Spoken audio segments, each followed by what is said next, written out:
castelo forte é o nosso Deus. Então, meus irmãos, como eu havia antecipado, nós vamos falar dessa terceira problemática, né, nesse texto, que é a situação que envolve, sobretudo, as ofertas ou a maneira como o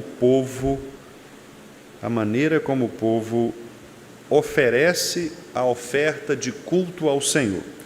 Repare que o versículo 9 começa afirmando que o povo está diante de Deus para suplicar o favor de Deus, né? A expressão que aparece aí é: agora, pois, suplicai o favor de Deus, que nos conceda a sua graça. Esse é um dos princípios basilares de um culto, né? Quando nós nos dirigimos a um culto a Deus, é muito comum que nós queiramos receber a graça do Senhor, né? Aliás, esta é uma das razões principais por que a gente vem à igreja, né?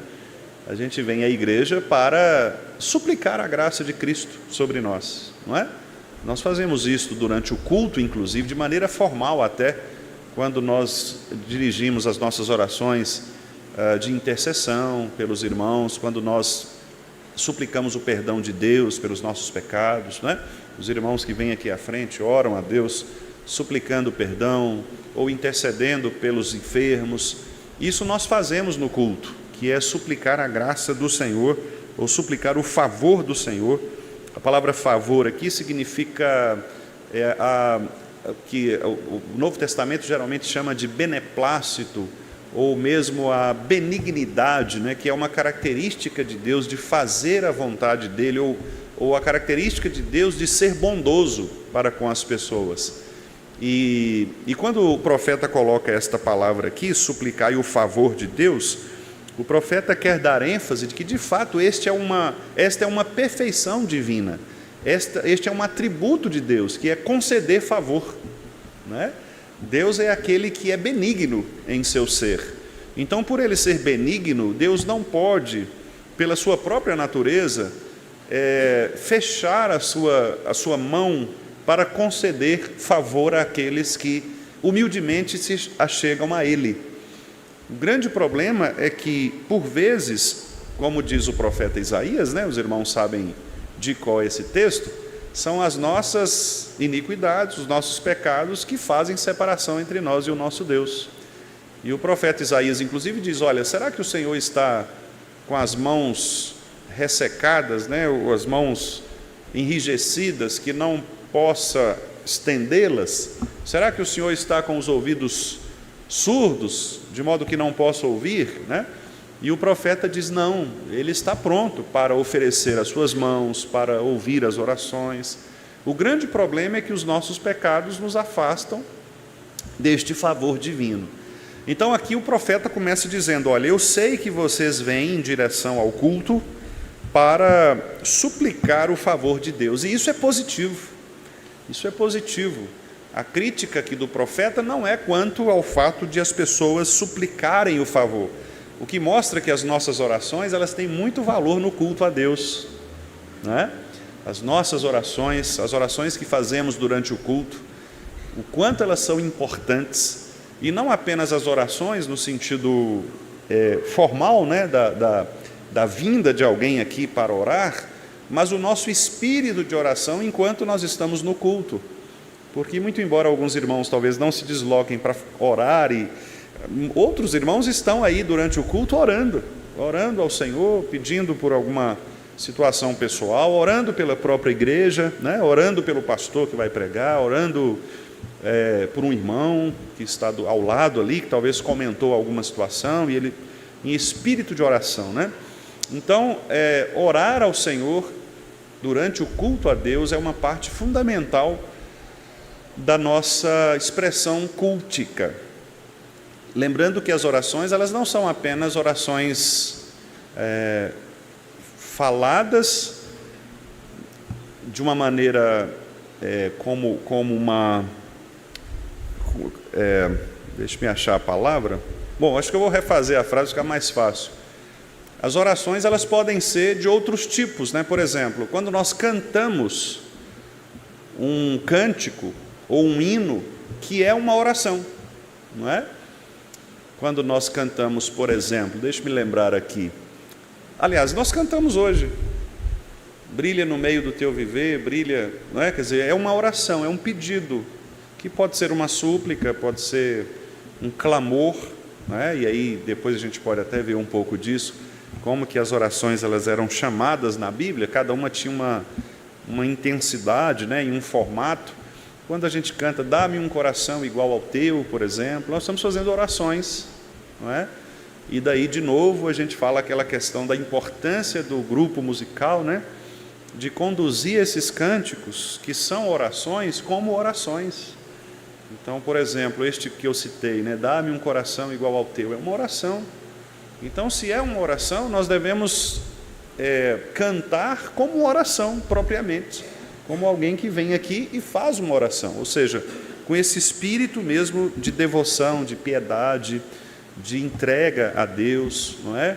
De um afeto a Deus de maneira sincera, obediente, né? Expressando mesmo essa afeição, né? Por isso que nós temos insistido, né? Quando os cânticos estão sendo cantados e alguns irmãos não cantam, não se expressam, essa é uma preocupação para nós, porque às vezes nós estamos cantando uma oração e você que está aí no banco não está cantando esta oração conosco. E isso demonstra, em algum momento, né, talvez até um certo afastamento do corpo. Claro que eu não estou considerando aqui as questões, talvez você não saiba o cântico, não é? Talvez você esteja com a garganta inflamada e não vá cantar. Eu não estou considerando essas hipóteses aí que são justificáveis. Eu estou dizendo numa condição absolutamente favorável, né? Quer dizer, você está bem, está plenamente, e aí você opta por não cantar, talvez isso possa refletir um pouquinho do que o seu coração está, da forma como o seu coração está reagindo ao culto a Deus, não é? Por isso que é muito importante quando os irmãos do grupo de música ou o liturgista pede, por exemplo, para ficar de pé, né?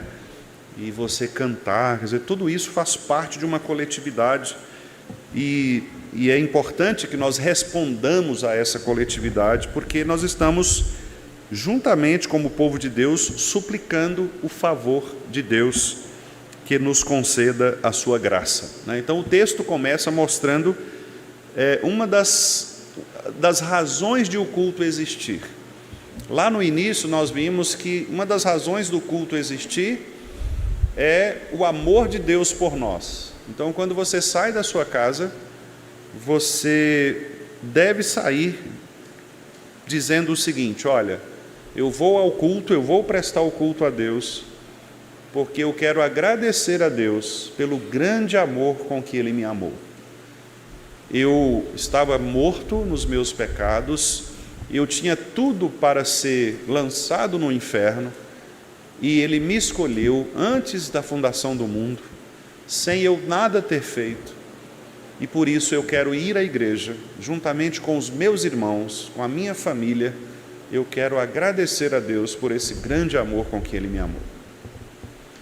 A segunda razão, esse grande Deus que me amou com esse amor absurdamente indescritível, é um Deus que possui perfeições, atributos, qualidades que nenhum outro ser possui. Ele é santo, puro, amoroso, gracioso, misericordioso, compassivo. Então, eu preciso ir ao culto para dizer a Ele que eu reconheço todas estas perfeições que são próprias dEle. Eu preciso ir, que eu tenho que dizer: Senhor, como Tu és bom, Senhor, como Tu és misericordioso, Senhor, muito obrigado pela Tua graça. Eu preciso estar no culto junto com a minha família para dizer ao meu Pai: obrigado, Senhor, porque o Senhor é bondoso, o Senhor é misericordioso, o Senhor é santo, puro. E em terceiro lugar, eu preciso ir ao culto, porque eu preciso suplicar este favor de Deus sobre a minha vida. Percebe? É uma sequência lógica.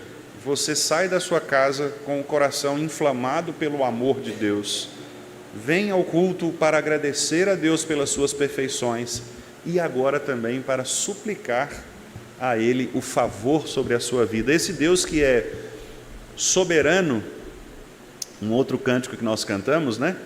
Esse Deus que é soberano, mas se importa conosco. Não é? Um Deus que é soberano, mas Ele se importa conosco.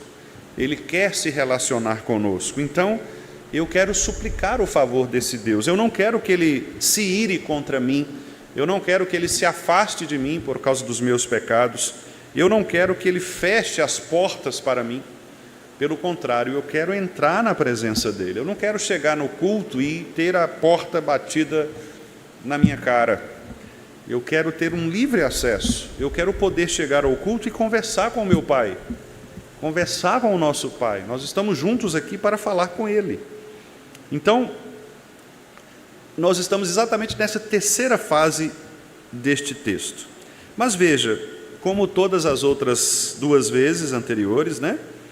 O profeta apresenta aqui a palavra de Deus que condena a forma como este povo suplicava o favor de Deus. Eles tinham a intenção correta nesse caso, mas eles faziam de forma errada.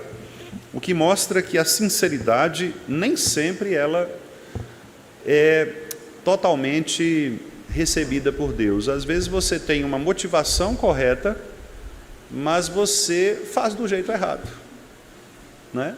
E aí Deus não aceitará mesmo assim, porque quando você faz algo correto,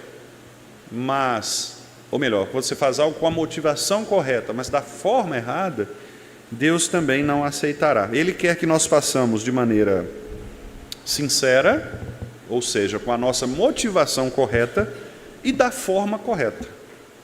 Para Deus é muito importante, tanto a forma quanto o conteúdo. Às vezes nós confundimos um pouco disso. Nós achamos que todo culto a Deus, melhor dizendo, todo formato de culto a Deus é válido, porque o que interessa é a sinceridade. Isso é muito comum no meio evangélico. Nós achamos que não faz diferença um culto nesse formato aqui, ou naquele formato, ou um culto que seja mais tradicional, ou um culto mais aberto. O que importa é a sinceridade, né?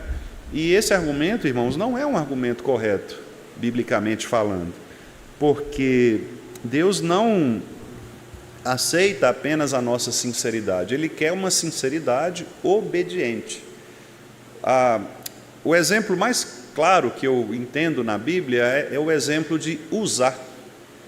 Vocês conhecem Uzá. Uzá foi aquela pessoa, né, aquele homem que estava próximo à Arca da Aliança, quando a Arca da Aliança, que foi trazida por Davi de uma maneira errada, inclusive, porque Davi queria fazer algo muito pomposo, né?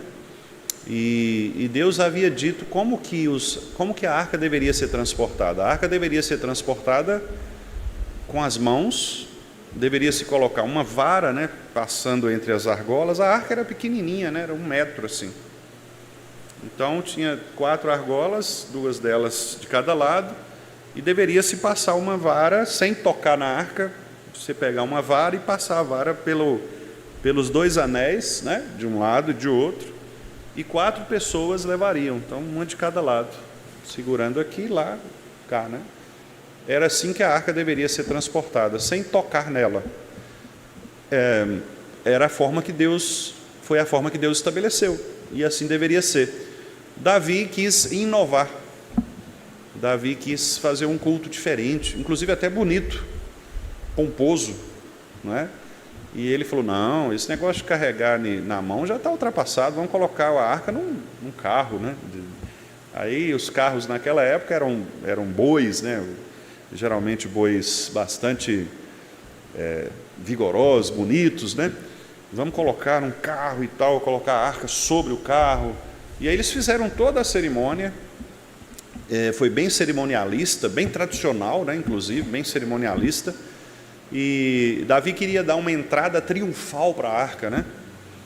Só que aí Deus colocou uma pedrinha no meio do caminho. Tinha uma pedra, né? Havia uma pedra no meio do caminho. E essa pedra, a roda do carro bateu nessa pedra, e quando bateu ela se desequilibrou e a arca se arrastou, né? E você imagina a cena, você está transportando e dá aquele saculejo, vai para cair, né? Uzá, muito sinceramente, foi lá para aparar a arca que iria cair. Olha para você ver que atitude nobre. Se fosse hoje, esse Uzá ia ser eleito presbítero, porque foi uma atitude muito nobre, né? Muito nobre. Certamente ele ia virar famoso na igreja. Mas o pobre do Uzá morreu. Morreu porque foi castigado por Deus. Olha só, não dá um senso na gente assim de... Você fala, gente, mas que Deus mau esse, né? Uma injustiça. O cara foi fazer um negócio legal, né? E Deus matou o cara. Que negócio mais estranho, né? Mas aí você vê o ensino de Deus ali naquela situação. A morte de Uzá, ela é uma morte didática, ela é uma morte pedagógica. Deus usa Uzá porque nós sabemos que Deus usa a sua criação para a sua glória. Então nós somos usados por Deus do jeito que Deus quer. Nós não somos donos da nossa própria vida. Deus usa a sua vida do jeito que Ele quer. Você é como se fosse uma peça no jogo de xadrez, né? Alguns são os peões, outros são os bispos, outros rainha, torre, rei. Tem o cavalo também, né? Tem alguns que são meio cavalos, né? Você é uma peça no jogo de xadrez. E Deus usa você do jeito que Ele quer. Ele te posiciona onde quer. Não, Deus não quer você aqui, Deus quer você ali. Deus não quer você atrás, Deus quer você na frente da guerra. Não, você não vai para a frente da guerra, você vai ficar aqui atrás, na retaguarda, na observação. Deus nos posiciona onde Ele quer.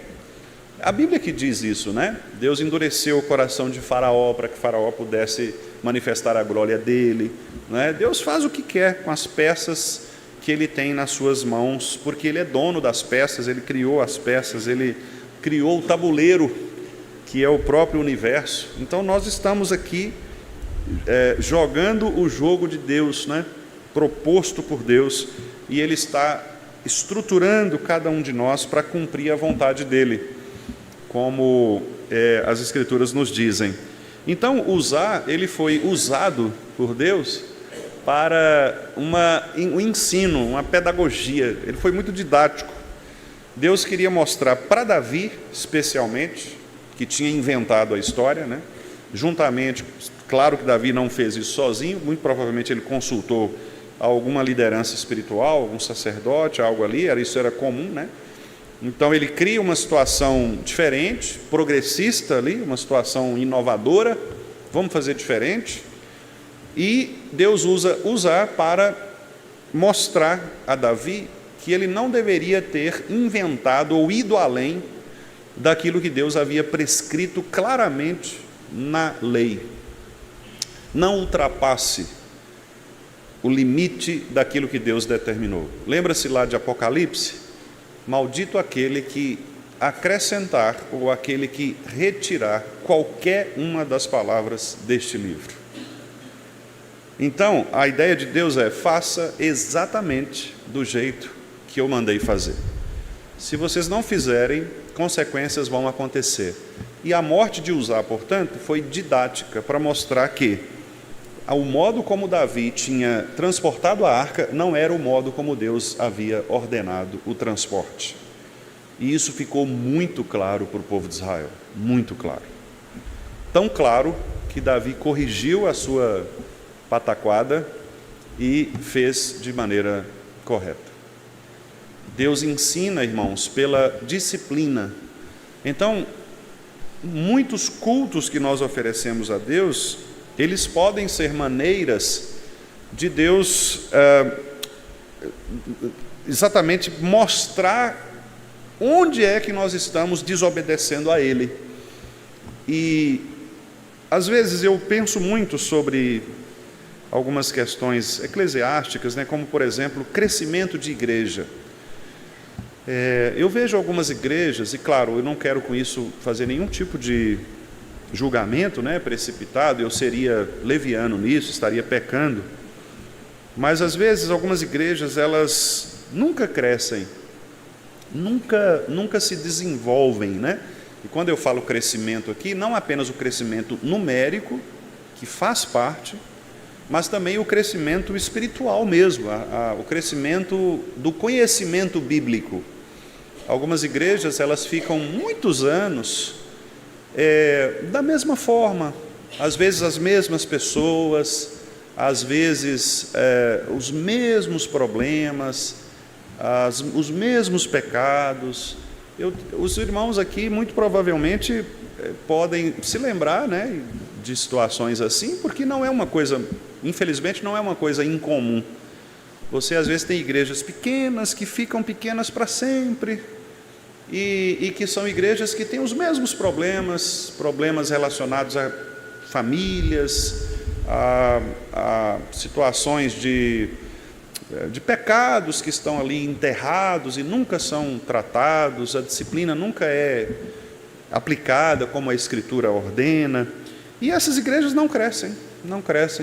O culto é um culto formal, tradicional, formal, mecânico, aquele culto fechado, aquele culto, não é?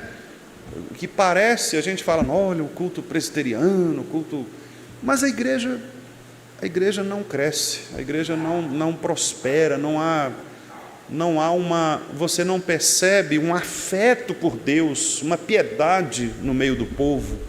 É um mecanicismo, aquilo que a gente chama de ortodoxia morta. É um culto formal, muito formal, às vezes até formal mesmo demais, muito engessado, cheio de... mais frio, morto.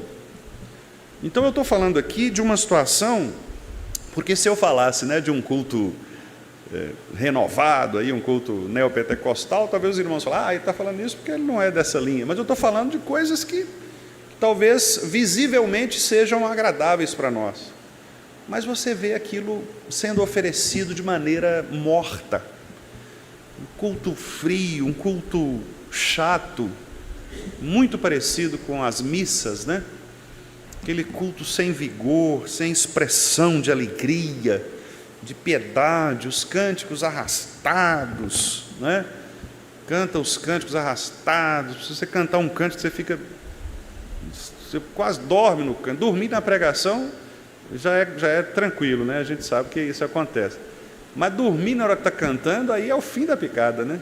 Porque dormir na hora que está cantando é porque o cântico está arrastado, aquele hino, né, morto.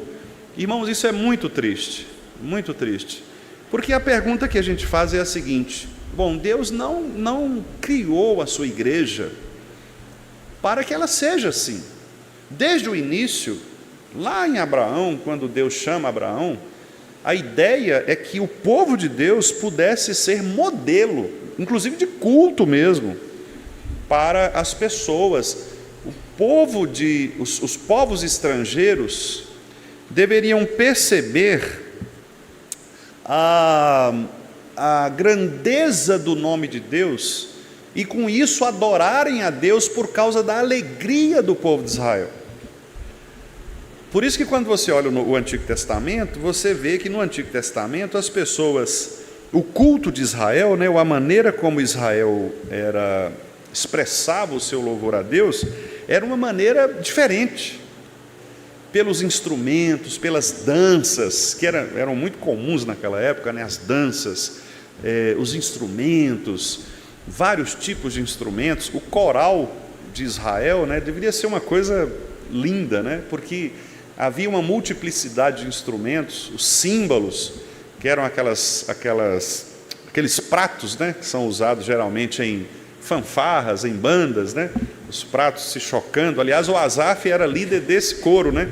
coro de símbolos, que é aqueles pratos que se batem. Hoje se assemelharia ao prato ali da bateria, né? Embora eles não se choquem, mas é o som daquele maior ali, que eu não sei, eu acho que é prato mesmo, né? Do maior ali, que é o som esse som metálico, né? Então, os símbolos sonoros, quando você lê na Bíblia lá símbolos, é isso aí, é aquele prato ali da bateria. A diferença é que ele era batido um no outro, como tem nas orquestras, né, nas bandas. Então você tinha símbolos, você tinha harpa, você tinha flautas, instrumentos de sopro, sax, né, irmão Vilmar? Você tem instrumento de sopro, você tem instrumento de cordas, que era a harpa, não é? Você tinha os símbolos, que eram as percussões. Então olha que coisa maravilhosa, era um coral, não é? E hoje tem gente que, não é? Fica preocupado aí com o instrumento em si. O problema não é o instrumento, o problema é o instrumentista. O instrumento, ele está ali, né? Agora, o instrumentista é que tem que saber o papel do instrumento dentro do culto, né? Dentro do formato da música, etc., e executar de maneira adequada, de maneira orquestrada, de maneira harmônica. Então o culto de Israel era assim, era um culto festivo, um culto alegre, né? Um culto que tinha um formato muito específico, cujo objetivo era dizer às outras nações da alegria que era do povo de Israel louvar o Senhor.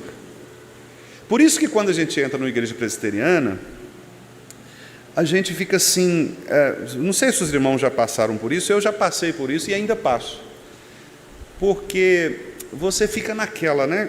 Infelizmente, na nossa cabeça, ser reformado é você fazer um culto austero, bravo, aquele culto assim que você está com raiva, sabe?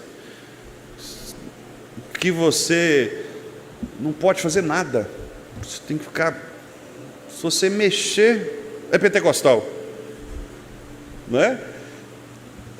Se tocou uma música, não, isso não é isso que é o culto que as Escrituras oferecem. O culto que as Escrituras mostram, especialmente no Antigo Testamento. Por quê? Porque no Novo Testamento, os irmãos, tem muitos argumentos reformados, de uns reformados que dizem assim, mas no Novo Testamento não há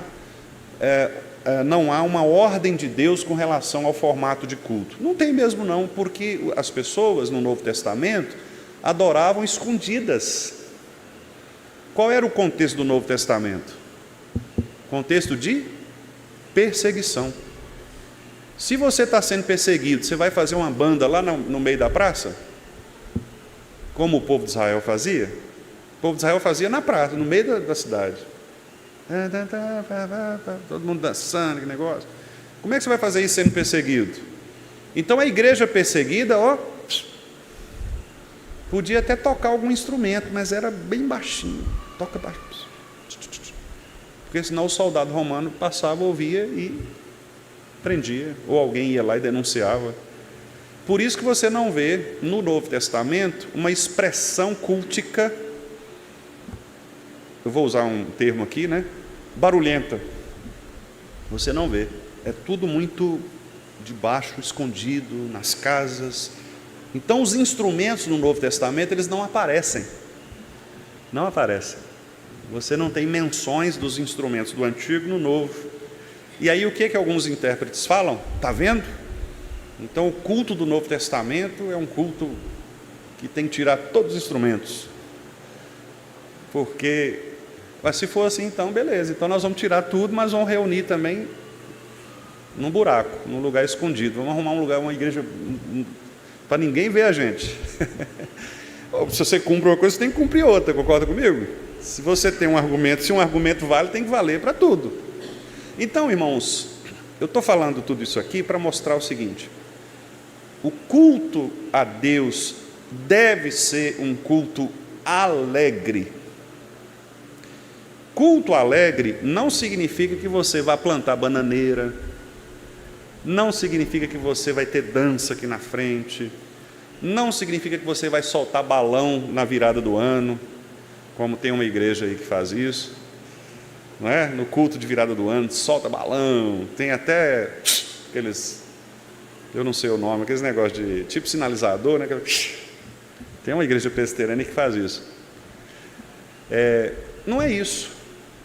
Isso aí não é isso.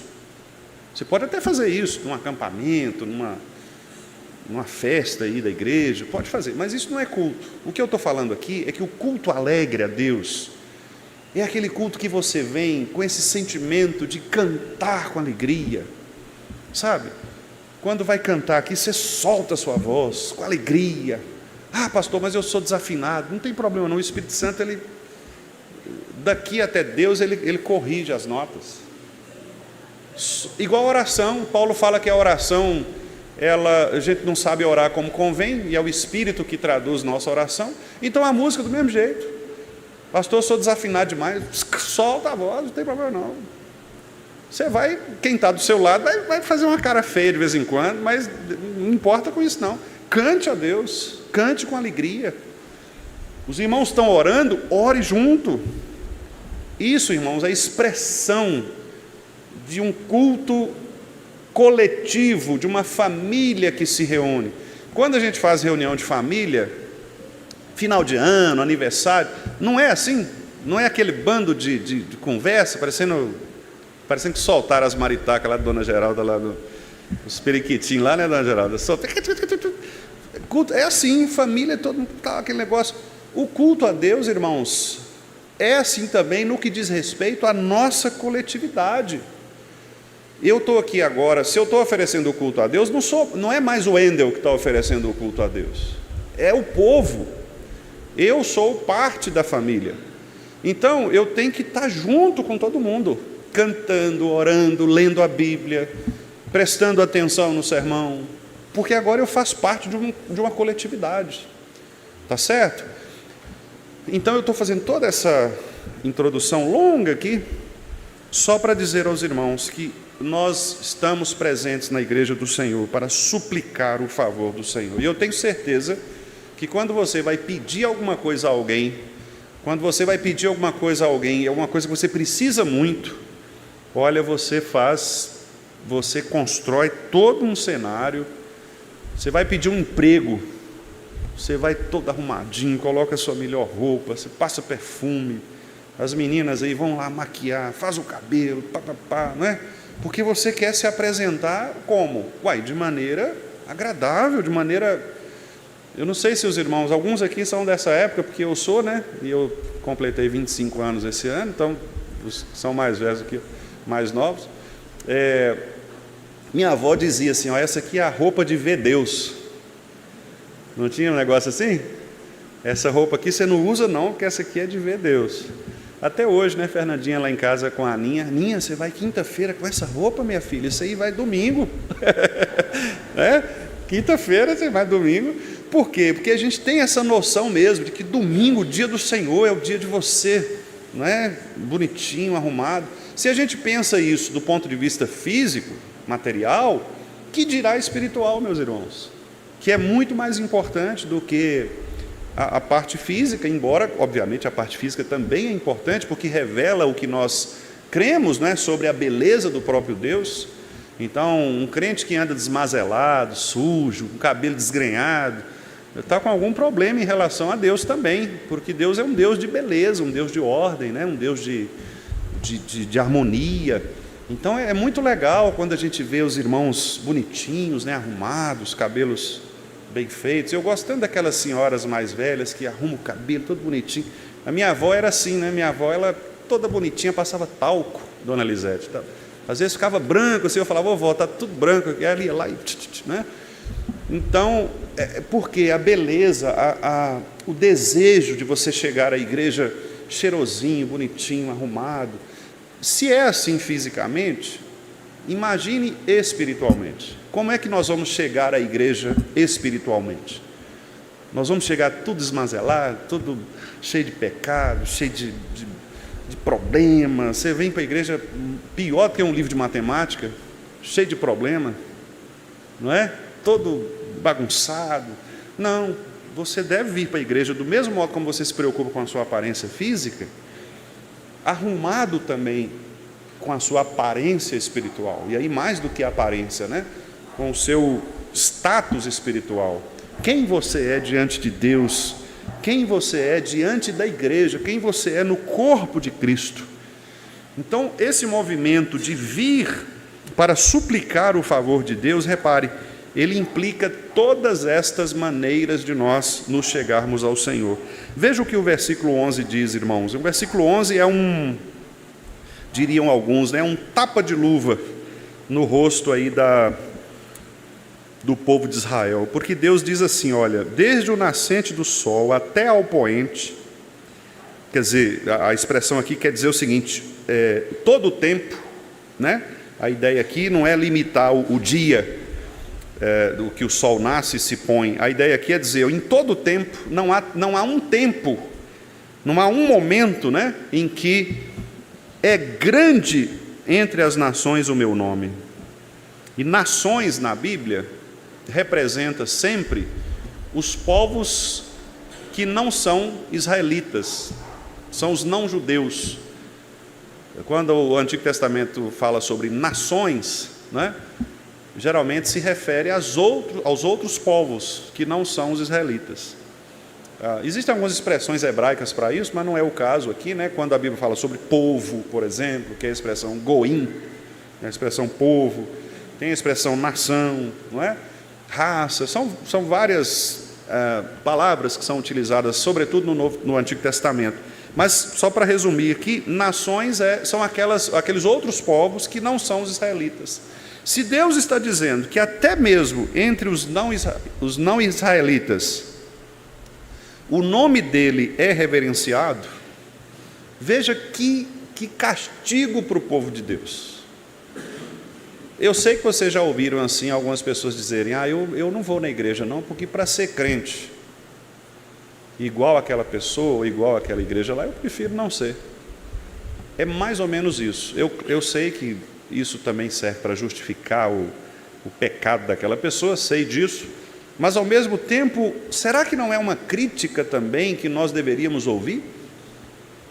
Será que aquela pessoa também não está dizendo, olha, eu não estou andando do modo como Deus quer que eu ande, porque se eu andasse do modo como Deus quer que eu ande, aquela pessoa, muito provavelmente, ou ela me admiraria pelo meu bom testemunho, ou ela me perseguiria por causa do nome de Deus.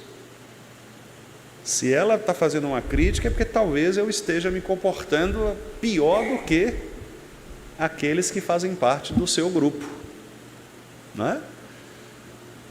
Eu vou ser muito específico agora, mas peço que ninguém leve assim, não é nenhuma pontuação pessoal. Mas, por exemplo, casamentos desfeitos entre o povo de Deus, separações, divórcios, etc. O povo não crente olha para a igreja e vê pastores se divorciando e se casando 1, 2, 3 vezes, presbíteros se divorciando por incompatibilidade, se casando de novo. O que essas pessoas que não são crentes vão pensar sobre o casamento? Principalmente quando elas comparam com pessoas não crentes, cujos casamentos duraram a vida toda. Como, por exemplo, aquele ator famosão lá, o Meira, Tarcísio Meira, a vida inteira casado, não é? O que acontece? O sininho tocou aí. O que acontece quando se compara? Você fala, não, o povo de Deus deveria dar exemplo nisso. Mas eles não dão exemplo nisso. Os casamentos são falidos. Aí sai uma notícia de que tem pastor que está tendo relacionamentos inadequados com as moças da igreja. pessoa lá de fora olha e fala: para ser crente desse jeito aí, eu não tenho coragem de deixar meu filho ir numa igreja dessa aí, que a fama do pastor é de agir de maneira estranha em relação às crianças. Percebe?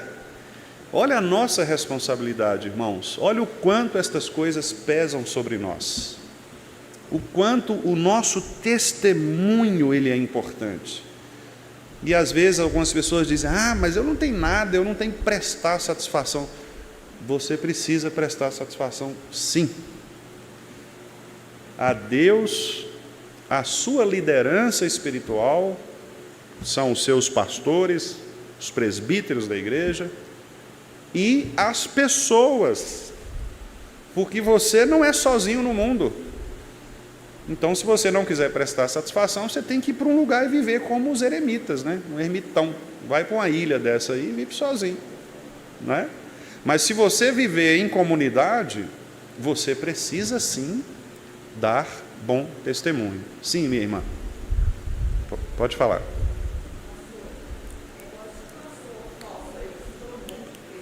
Sim.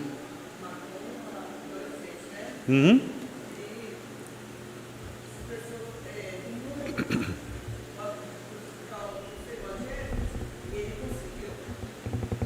Sim.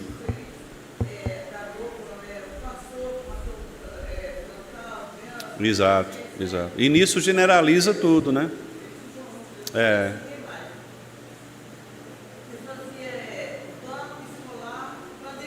Sim, pois é. Um outro problema, né? Transporte de crianças clandestinos, errado, né?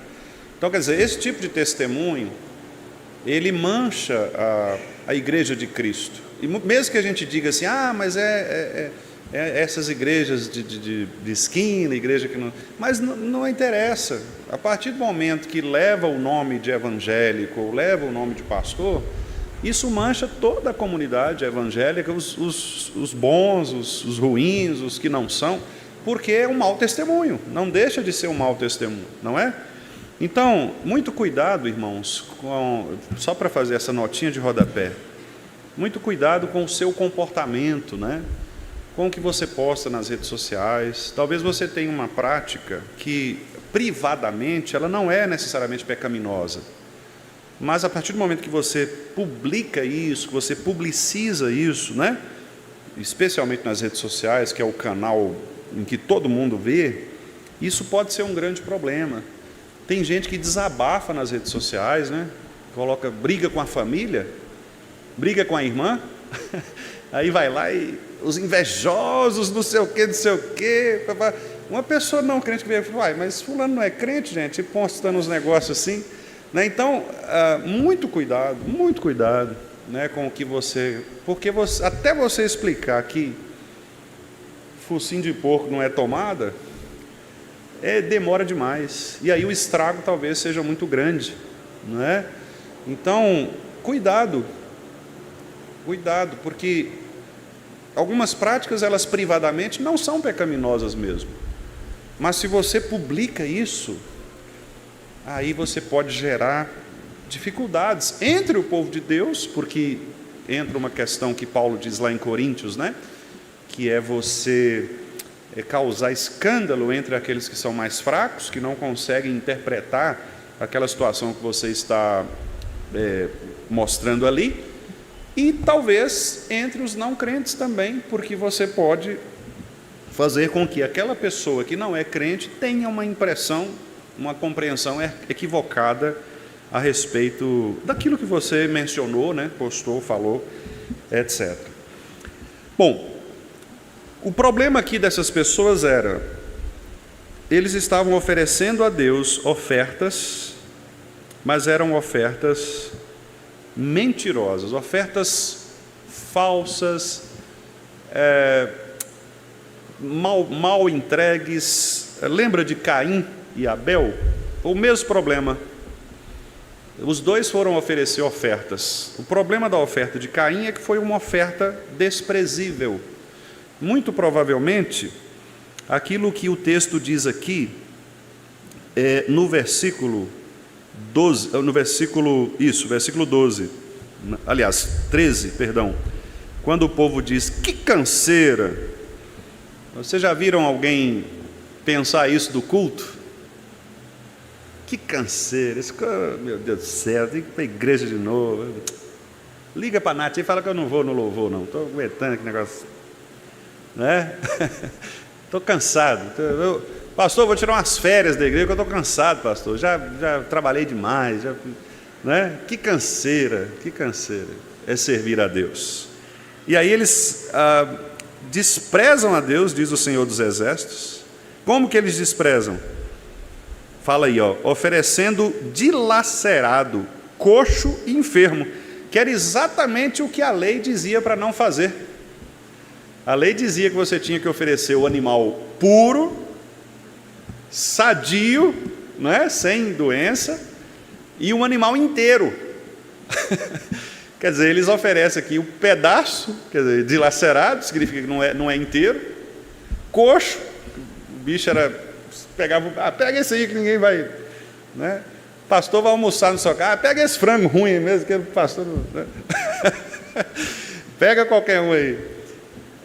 Uma oferta sem qualquer tipo de pretensão afetiva por Deus, não é? Não tem aquele negócio que você é convidado para um aniversário e aí você não é muito assim, muito amigo da pessoa, a pessoa te convida e tal, mas aí você precisa dar um presente. Aí você fala, compra uma blusinha aí mesmo. Tipo assim, só para você não chegar de mão abanando, né, como diz, compra um chocolate lá. Diferente de você ter afeto pela pessoa. Quando você tem afeto, você fala, não, gente, peraí, eu vou ter que dar um negócio, eu gosto tanto do irmão Emerson que eu vou comprar um negócio legal para ele, comprar um negócio diferente, vou chegar lá e, não é? Comprar uma caneca do Galo para ele, eu vou comprar um negócio legal, que ele gosta, né, que vai... Não é isso? Eu estou brincando ali porque a Lucinéia foi nos dar um presente, né, e aí...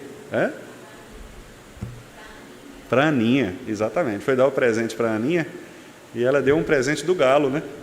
E aí eu brinquei, Lu, você teve coragem de entrar na loja do Galo para comprar esse presente? Eu falei, eu tive que fazer por Aninha, eu tive que fazer, né? Quer dizer, é o exemplo. Então, por você gostar tanto da pessoa, por você ter uma admiração, você faz o quê? Você faz o melhor. É o que ela vai querer, é o que ela vai gostar. Não é vamos qualquer coisa aí. Não, você pensa na pessoa, o que será que ela vai gostar? O que será que vai agradá-la? E com Deus? E com Deus? Não deveria ser assim também, meus irmãos?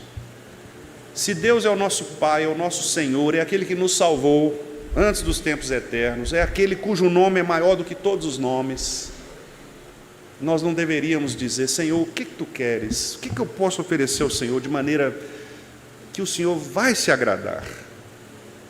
Quer dizer, o culto tem que ser dilacerado, feito na hora. Vamos montar uma liturgia aqui na hora, chega aqui, vamos. O ensaio, não, vamos cantar, Neemias, toca aqui para nós, vamos cantar aqui, sem um ensaio, sem uma preparação, é dilacerado o culto.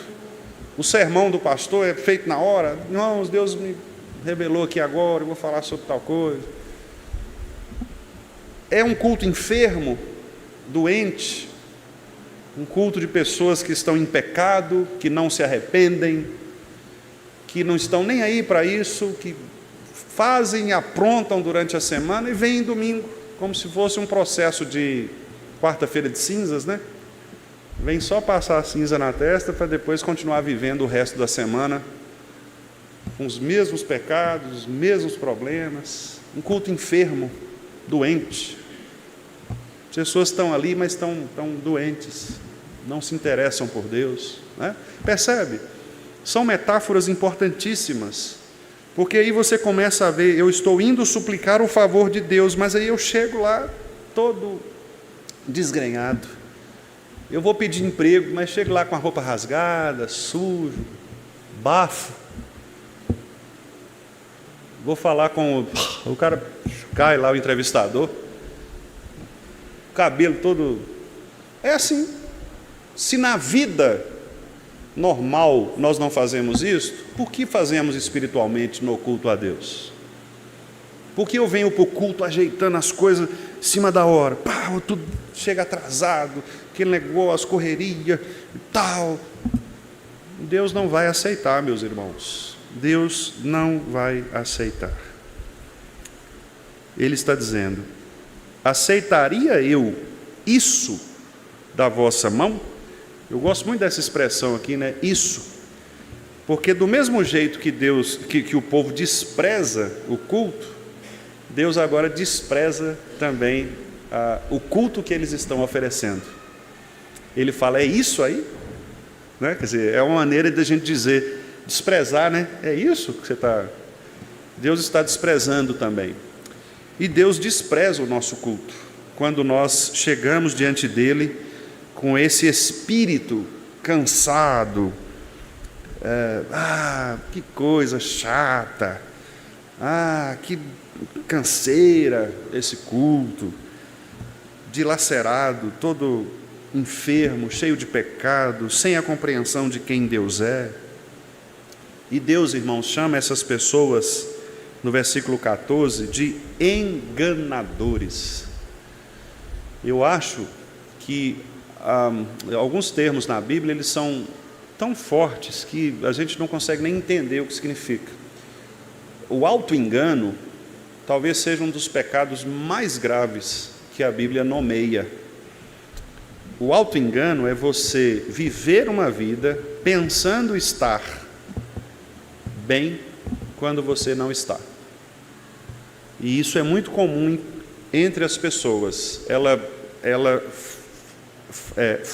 fabrica uma aparência quando ela está dilacerada por dentro. Dilacerada por dentro.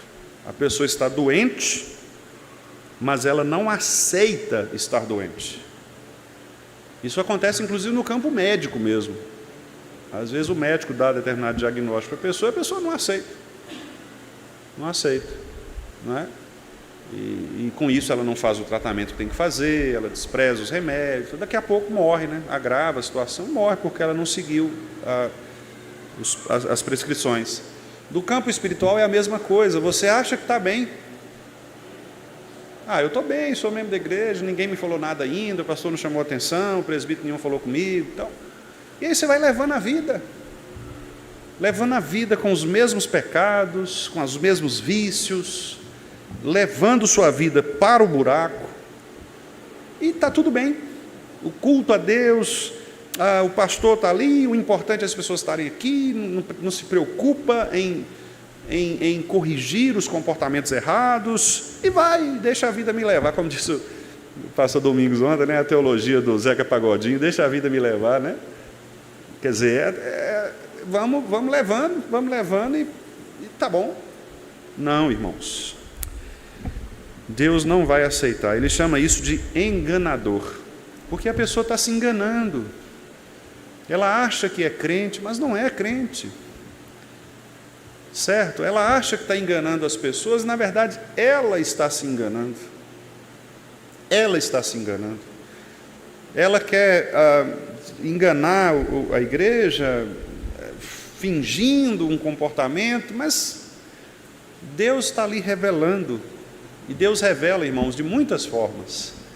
Você sempre deixará pistas. Não adianta você tentar esconder, porque as pistas vão ficando. E aí chega um irmão e percebe, outro irmão percebe, outro irmão percebe. E você está, beleza, achando que está por cima na crista da onda, né? Por cima ali. Mas as pessoas estão vendo que tudo aquilo que você está fazendo é uma falsidade, uma hipocrisia. Deus chama essas pessoas de enganadores, versículo 14: maldito seja o enganador que, tendo um animal sadio no seu rebanho, promete e oferece ao Senhor um defeituoso. Eu vou falar de mim. Eu sou o pastor e eu fui chamado por Deus para ensinar a igreja. Para usar uma expressão mais própria, eu sou um presbítero docente. Ou seja, a minha função principal, não que não tenha outras, mas a minha função principal é ensinar. Docere, ensinar. Deus me deu habilidades, Deus me deu oportunidades de estudar, de desenvolver no meu estudo, oportunidades intelectuais, cognitivas. Se eu venho aqui e abro a Bíblia e ofereço o ensino a vocês, que seja um ensino defeituoso, coxo, enfermo, eu estou enganando a mim mesmo e a vocês. Percebe? E Deus está dizendo para mim: maldito seja você, que tendo condições de oferecer algo muito maior e puro, oferece isso aí. Viram como é sério? Viram como é sério? Se eu fui chamado para ser pastor, mas ao mesmo tempo eu sou engenheiro, e os meus projetos de engenharia são mais bem feitos do que os meus sermões, eu posso ser um enganador. Eu não posso deixar de fazer aquilo que Deus me chamou para fazer em primeiro lugar. E isso vale para tudo. Você é um cantor aqui? Você é um cantor? Você está cantando para o Senhor. É o culto a Deus. Por isso que teve, inclusive, semana passada, né? Treinamentos vocais, treinamentos musicais. Por quê? Porque os irmãos do grupo de música não querem oferecer a Deus algo defeituoso, coxo, enfermo. É isso, irmãos. Se você tem o que oferecer e oferecer bem, mas você oferece mal, você pega o que tem de pior, você pode estar sendo chamado por Deus de enganador. Você está enganando a si mesmo, porque você está achando que Deus não está preocupado com aquilo, nem as pessoas, né? E você está enganando a igreja do Senhor. Eu vou encerrar aqui lendo um breve resumo aqui que é feito pelo reverendo Augustus Nicodemos na exposição desse texto. Ele diz assim: a resposta de Deus, ela pode ser dividida em 4 partes, que são aqui no caso 4 implicações, né? Primeiro, Deus dá provas suficientes de que eles estavam desprezando o culto por meio das ofertas.